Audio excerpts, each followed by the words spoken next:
For a greater part of human history, there was no media.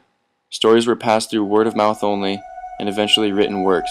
One of the most important books that shaped Western ideology was the Bible. You know, that whole Genesis story where God creates Adam from his liking and Eve from Adam's rib bone. Thanks to a certain forbidden fruit, women have been blamed for all sin, imperfection, sickness, and death. They also have to endure childbirth as punishment for this sin. Since then, women were subject to scrutiny and prejudice throughout the ages. Notable authors such as Mary Ann Evans, the Bronte sisters, and Jane Austen all used fictional names when publishing their works in order for them to be taken seriously. It wasn't until the introduction of newspapers in the 17th century that spawned the age of modern media. Even then, the field was dominated by men, with women having little or no say in a majority of newspapers.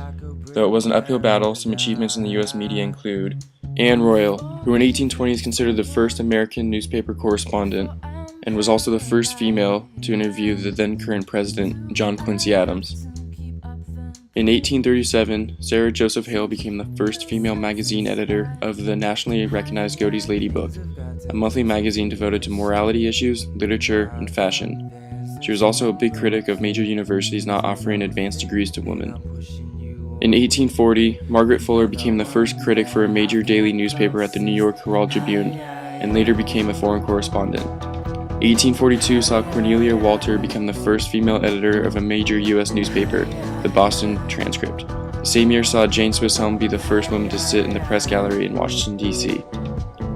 In 1865, Jane Crowley became the first woman to occupy a desk for the New York Tribune.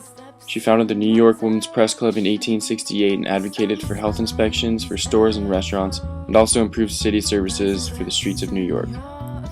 1937 was the year Anne McCormick won a Pulitzer Prize for Foreign Correspondence, the first woman to claim the coveted award. 14 years later, Margaret Higgins became the first woman to win the Pulitzer Prize for wartime correspondence for her coverage of the Korean War, despite U.S. General Walton Walker's warning that, quote, "This is not the type of war where women ought to be running around the front lines," end quote. Comparably, World War I saw no female reporters, and in World War II they reported from far behind the front lines.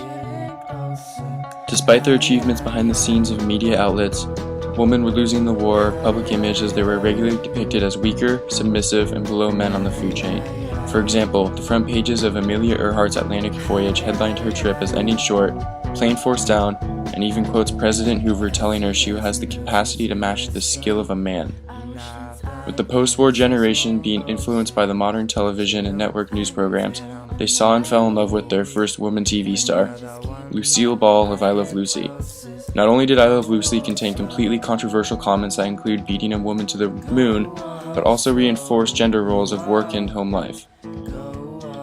More importantly, it shaped the cultural ideology of what women on TV should be: good-looking, smart, sassy, and yet ultimately submissive. Go slow.